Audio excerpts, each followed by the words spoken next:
The rain was coming down like a sheet of glass, blurring the world outside my windshield. I remember thinking how stupid I was to be out there, miles from anywhere, on that deserted stretch of highway. My headlights cut through the inky blackness, just barely illuminating the asphalt ahead.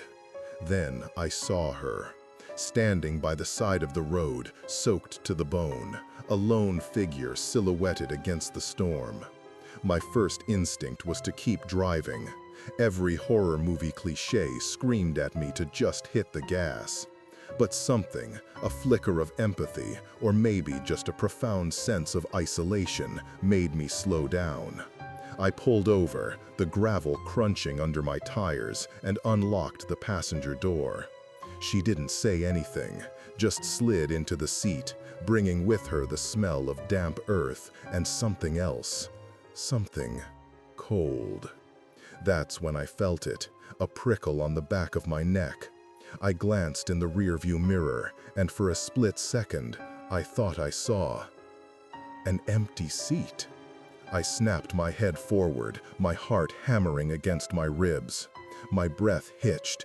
No, she was there. She was definitely there. Her silhouette was still slumped in the passenger seat, unmoving. The flickering light from the dashboard cast her face in deep shadows, but I could make out the faint outline of her profile. My eyes darted back to the rearview mirror, then to the seat beside me. It was just the rain, I told myself, the poor visibility, the glare, my imagination running wild. But the image of that empty seat, stark and cold, lingered in my mind like a fresh bruise. "Are you all right?" I managed to croak, my voice sounding strangely thin against the drumming rain on the roof. She didn't respond immediately. The only sound was the relentless downpour and the hum of the engine. I risked a quick glance at her. Her head was tilted slightly towards the window, as if staring out into the absolute blackness beyond the glass. Her hair, dark and plastered to her face, obscured most of her features. I could just discern the curve of her jaw, unnaturally pale even in the dim light. The chill I'd felt earlier seemed to intensify, wrapping around me despite the car's heater blasting on full. It wasn't the kind of cold that comes from damp clothes. It was deeper, more invasive, like the air itself had been leached of warmth. "Where are you headed?" I tried again, my grip tightening on the steering wheel. My palms were sweating. Every instinct screamed at me to slam on the brakes, tell her to get out, and drive away as fast as I could. But I couldn't.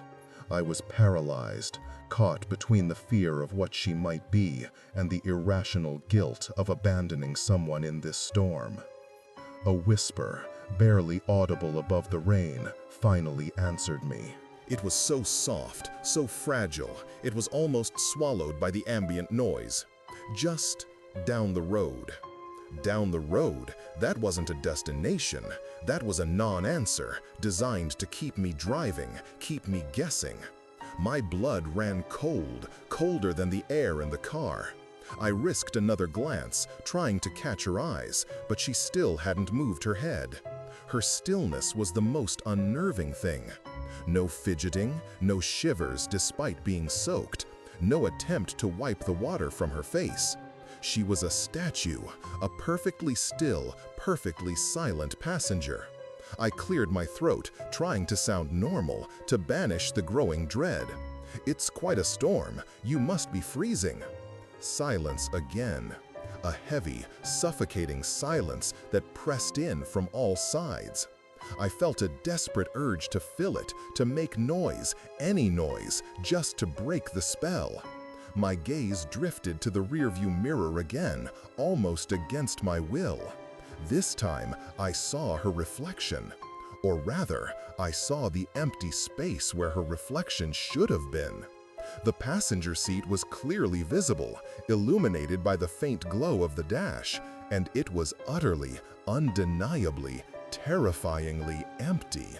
My breath caught in my throat. I squeezed my eyes shut for a split second, then snapped them open, wrenching my head to look directly at the seat beside me. She was still there.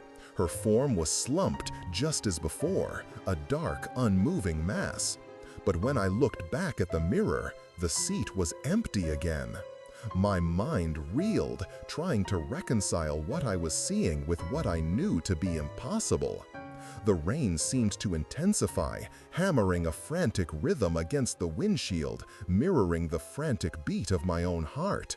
I could feel the cold emanating from her now, a tangible presence that seeped into my bones, a cold that promised something far worse than a simple chill. I knew, with a certainty that froze me to my core, that I was not alone in this car, but I was also not with a living soul. The realization slammed into me with the force of a physical blow. My mind screamed, denying what my eyes had just witnessed. I ripped my gaze from the mirror, then to the passenger seat, then back to the mirror again, a frantic, desperate dance. She was there, she wasn't there, she was there, she wasn't there. Each time I looked at the mirror, the seat was empty, the dark upholstery visible, the rain-streaked window behind it. Each time I wrenched my head to my right, her slumped form was undeniably present, a dark, unmoving lump against the dim interior. My hands, slick with sweat, tightened their death grip on the steering wheel, knuckles white. My breath hitched, caught somewhere in my throat, a dry, ragged gasp. A profound, suffocating cold settled over the passenger side of the car. It wasn't just the air. It felt like the very warmth was being sucked out of my body, leaving me hollow and numb. My teeth began to chatter, an uncontrollable tremor that shook my entire frame. The sound of the rain, which moments ago had been a chaotic drumming, now seemed to coalesce into a single, droning hum, a prelude to something inevitable and terrifying. Who are you?" I stammered, my voice barely a whisper, a pathetic attempt to break the spell. The words felt like sandpaper in my throat. Her head slowly, agonizingly slowly, began to turn towards me. I held my breath, every muscle in my body tensed, preparing for, I didn't know what. Her hair, still plastered to her face, shifted slightly, revealing a sliver of her profile. Her eyes, or where her eyes should have been, were lost in shadow, but I felt them, a piercing, icy gaze that saw right through me. The cold intensified, pressing down, making it hard to breathe. Then, a sound. Not a word, not a gasp, but a low, guttural sigh that seemed to vibrate through the very structure of the car. It was a sound of immense weariness, of ancient sorrow, and something else, something hungry. It was the sound of a presence that had been waiting patiently in the rain and the dark. My foot instinctively pressed harder on the accelerator. I had to get away. I had to get her out. But where? I couldn't just stop in the middle of nowhere and push her out into the storm. And even if I did, would she stay? The image of the empty mirror flashed in my mind again, a chilling reminder that she might not be bound by physical laws. Just down the road. Her voice whispered again, closer this time, right beside my ear, even though her head was still turned away. It wasn't just soft, it was impossibly close, like a breath on my skin. Low voice, "You're taking me home." Home. The word hung in the air, heavy and sinister. My blood ran colder than before. My heart hammered against my ribs, a frantic, trapped bird. I risked another glance at the rearview mirror. Empty. Then at the seat beside me. Her form was still there, unmoving, but the shadows seemed to deepen, to coalesce, to shift. The outline of her face seemed sharper, more defined, less human. I could almost make out a faint, almost imperceptible smile playing on her lips, a smile of terrible, knowing patience. The car filled with the scent of damp earth, yes, but now also something else, something metallic and faintly sweet. I was driving, but I was no longer in control. I was just a vehicle, carrying something unspeakable to a destination I desperately did not want to reach. The road ahead stretched into an infinite blackness, and I knew with a horrifying certainty that down the road was a journey from which there would be no return. My foot was still on the accelerator, but it wasn't my decision anymore.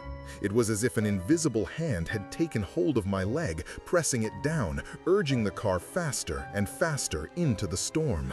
The tires shrieked, fighting for purchase on the slick asphalt, but we didn't skid, we flew. The world outside became a streaking blur of black and gray, the rain a solid wall of water. Every fiber of my being screamed for me to stomp on the brake, to yank the wheel, to do anything to stop this insane ride, but my muscles refused to obey. My hands were locked onto the steering wheel, rigid, useless. My head throbbed, a drum solo of terror against my skull. The cold was no longer just from her, it was everywhere, seeping into the very metal of the car, chilling the air in my lungs with every ragged breath. The metallic sweetness of old blood grew stronger, cloying and sickening, a taste on my tongue. I risked another glance at the rearview mirror, my eyes wide and bloodshot. Still empty, just the distorted reflections of the rain, the blackness. But beside me, she was there. Her head was still turned slightly away, but that terrible smile, the one I'd glimpsed, seemed to carve itself deeper into the shadows of her profile. It was a smile of absolute triumph, of ancient, patient hunger finally sated. Where are we going? I finally managed to gasp, the words tearing from my throat, raw and desperate. My voice was a pathetic whimper against the roar of the wind and rain. Her head didn't move, but the whisper came again, impossibly close, like a breath ghosting across my earlobe. Home. But this time, it wasn't just a word. It was a sensation, a vision forced into my mind. Not a house, not a place, but a feeling. A deep, abyssal darkness, a place of perpetual twilight and unceasing cold, where shadows had teeth and silence was a scream. My stomach lurched, not from fear alone, but from the raw, sickening reality of the image. The road ahead, which had been a deserted highway, began to change. The asphalt gave way to something rougher, unpaved, then to a track barely wider than the car, overgrown with skeletal, twisted trees that clawed at the darkness like skeletal fingers. The rain didn't lessen, but it changed. It became heavier, thicker, almost viscous, like liquid night falling from a sky I couldn't see. The headlights, once beacons against the void, now seemed to merely illuminate the immediate, suffocating gloom around us. I tried to turn the key in the ignition, to cut the engine, to simply die if it meant stopping this madness. My fingers scrabbled at the cold metal, but they were useless, numb. The car continued its relentless charge deeper and deeper into the unnatural landscape. The hum of the engine, previously a comfort, now sounded like a low, mournful growl. Then she moved. Slowly, deliberately, her head finally turned completely towards me. The shadows on her face receded, not because of any light, but as if her presence itself was consuming the darkness. Her eyes were not eyes at all. They were twin pools of absolute blackness, voids that seemed to absorb all light, all hope, all warmth. And in their depths I saw it, a faint, swirling vortex, like an endless, spiraling tunnel leading to an unimaginable abyss. Her lips, impossibly thin and pale, parted slightly. No sound emerged, but I felt the cold, ancient laughter resonate directly in my mind, a chilling echo that promised eternal despair. The sweet, metallic scent of blood intensified, overwhelming, suffocating. I knew then that home was not a place for the living. and I was being delivered. The car shuddered to a halt. It wasn't a stop I initiated, but an abrupt, jarring cessation of movement that threw me forward against the seatbelt. The engine died with a final mournful groan, plunging us into an absolute, suffocating silence, broken only by the incessant, viscous rain. We were no longer on a track. We were in a clearing, if you could call it that. Around us, the twisted, skeletal trees formed an impenetrable wall, their branches clawing at a sky that was no longer black, but a bruised, purplish gray, as if dawn had come, but a dawn from hell. The air was thick with the metallic sweetness, now so overpowering it burned my nostrils, making my eyes water. I couldn't move. My hands were still locked to the steering wheel, my body rigid with terror. The cold emanating from her was now an Arctic blast, searing my skin, chilling me to my very core. My teeth chattered so violently I thought my jaw would dislocate. I risked a glance at her. She was still there, slumped in the seat beside me, but the shadows no longer played tricks with her form. They clung to her, a part of her, deepening the blackness of her eyes, which were fixed on me. They weren't just voids, they were gateways, pulling at my very essence, threatening to unravel me. Her lips, impossibly thin, stretched wider, not into a smile of triumph anymore, but into a rictus of pure, unadulterated malevolence. A sound, a low, rasping inhalation, scraped from her throat, but it wasn't for air. It was a sound of anticipation, of a predator finally cornering its prey. My breath hitched. I wanted to scream, to tear my eyes away, to throw open the door and run, but I was frozen, pinned by her gaze, by the suffocating cold, by the crushing weight of utter despair. Then she began to change. Slowly, subtly at first, then with an accelerating horror that stole the last vestiges of my sanity. Her skin, already pale, seemed to stretch and tighten, pulling back from her bones, revealing the sharp, angular contours beneath. Her hair, plastered to her head, began to writhe, not with water, but with a life of its own, coiling and uncoiling like a nest of black serpents. Her fingers, which had been hidden, slowly unfurled from her lap. They were long, impossibly slender, tipped with nails that weren't nails, but sharpened talons, black as obsidian. The metallic scent of blood intensified, becoming a physical presence, a taste in my mouth, a burning in my lungs. It was her. She was the source. And the cold was a part of her, an extension of her being, a palpable aura of death that filled the small confines of the car, pressing against me, threatening to crush me. Her head tilted just slightly, and a whisper, not of sound but of pure thought, echoed directly in my mind, bypassing my ears, bypassing my brain, striking directly at the raw nerve endings of my soul. You brought me home, driver, and now you are home too. A shiver, not of cold, but of ultimate dread, ran through me. I understood. This wasn't a destination for her, it was a hunting ground. And I was the offering. My eyes, wide with terror, darted to the rearview mirror one last time. It was still empty, but this time it wasn't a trick of the light. It was because she had fully manifested, fully arrived. She was no longer a reflection, no longer a fleeting illusion. She was real, and she was here. Her hand, that impossibly long, taloned hand, slowly, deliberately, reached out. It moved with a terrible grace, an unhurried certainty that spoke of eons of patience, of countless victims before me. I watched it, mesmerized by the horror, unable to tear my gaze away. It moved towards me, a black, skeletal claw against the dim light, closer and closer. My heart hammered against my ribs, a frantic, desperate drumbeat against the encroaching silence. Every nerve ending screamed, but no sound escaped my throat. My body was a prison, my fear an executioner.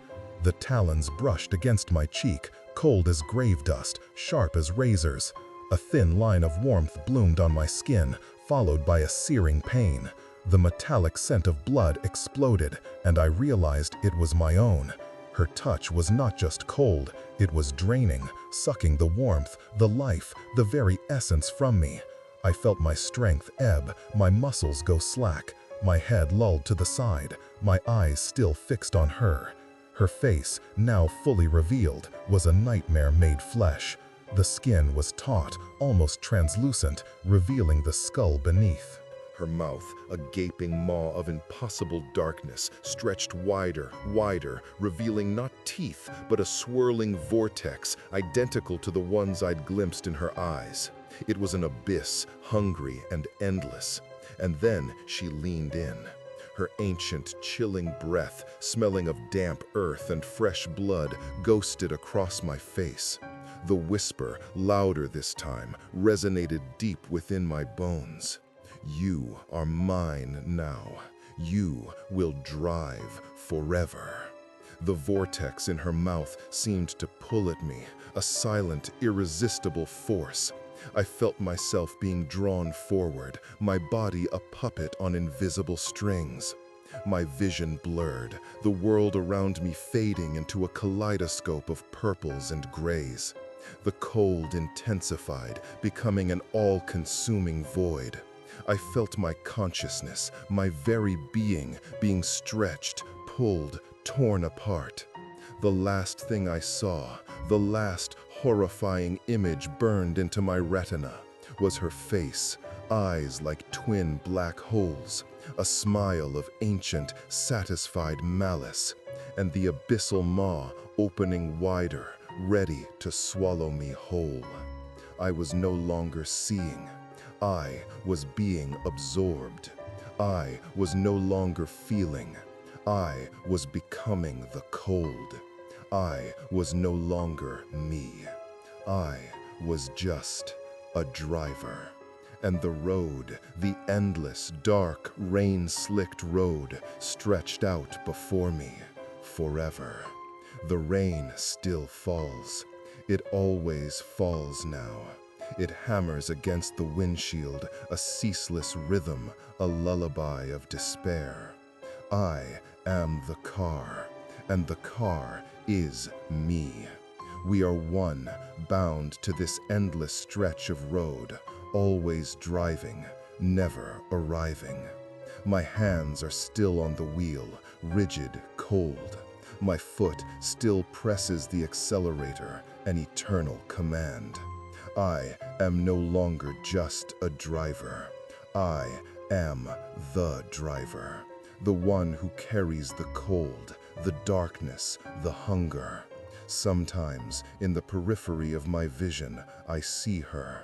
Not beside me, never truly beside me in the way a living person would be, but a presence, a flicker in the rearview mirror that isn't a reflection, but a memory, a promise.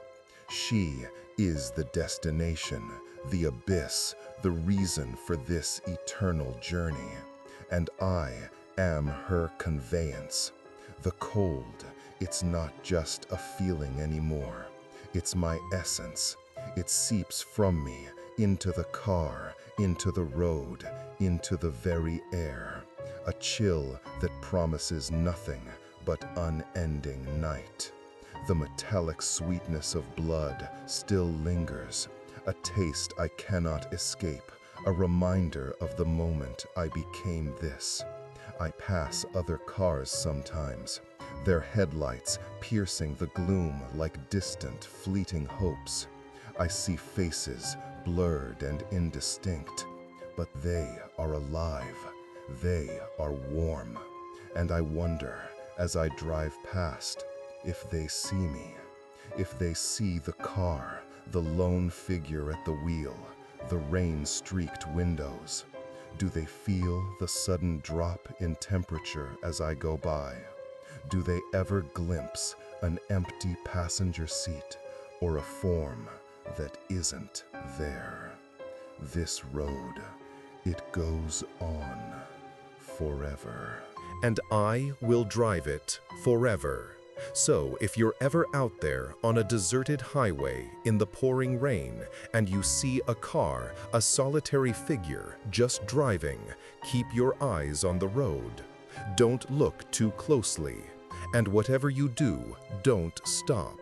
Because some rides, once they begin, never truly end. Have you ever felt that inexplicable chill, that sudden sense of being watched, even when you're utterly alone on the road? The echo of a whisper in the static of the rain.